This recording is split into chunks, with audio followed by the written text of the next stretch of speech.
All right. If any of your machines are going to drive you absolutely bonkers, it's going to be this one.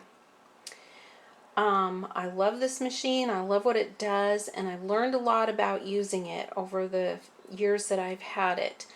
And there, again, like with the serger, there are tricks to kind of knowing how this thing thinks and how it does what it does and why it does what it does sometimes. So the basic settings on this, I really never mess with anything here or around. This is kind of what I've got mine set on. I'd have to even look in the book to see what in the world those are for. But this is how I have it. Now the tension settings on this, unlike the serger, you will be changing these fairly often depending on the fabric that you're sewing on. For very thin lycras, you're going to want these to be basically on 0. And for something that's a little stiffer, you can turn it up to 3. I usually don't go any higher than that.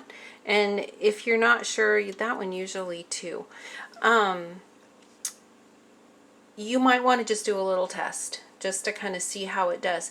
If you have the tension too tight for the type of fabric, it will tunnel. And that means between the 2 rows of stitching, it will be kind of puckered up and pulled, and you'll have this little raised row of fabric in between, and that's really annoying.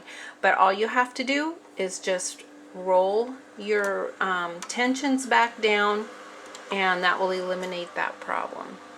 So this machine can be really sticky sometimes to sew with, and the biggest problem is if it skips a stitch, which it will just randomly do once in a while for no apparent reason. And if it skips a stitch, what is guaranteed to happen is the first time the customer wears it out into the water, the entire seam will unravel. And it's just one of those annoying little problems. So every time you sew a seam, every time you sew a hem with this machine, you have to go back over and look at the hem and examine it and make sure there are no skips. Thankfully, the skips are pretty apparent. It's not hard to spot them because it kind of leaves a gaping hole in the middle of the seam. And just in case it helps, if you have a lot of trouble with that, I kind of figured out one way of avoiding it.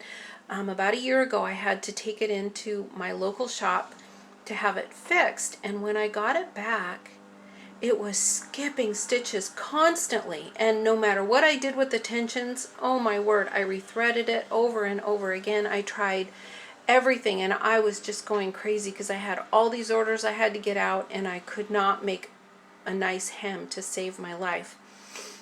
And it turns out it was the tension. Apparently the serviceman, when he had fixed my machine, he must have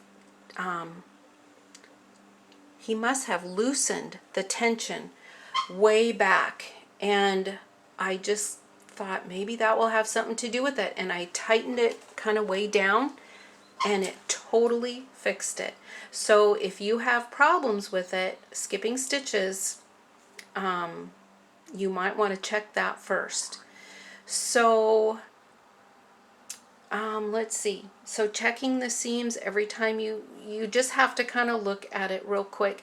If it does skip a stitch, your 2 options are to just, you can sew over it. If it's not in a place that's going to show real big, like if it's on the hem of the leggings or the hem of the skirt or something, you can just sew over. Just do maybe like a 3 or 4 inch patch over it, so you've covered that skip. If it's going to be like on the front of the sleeve or something, then it's probably best to just pull it out, which is super simple once you understand how to do it. And I'll show you how to do that too. It's really easy to take out a hem stitch. So I am going to hem a pair of leggings and show you how it's done.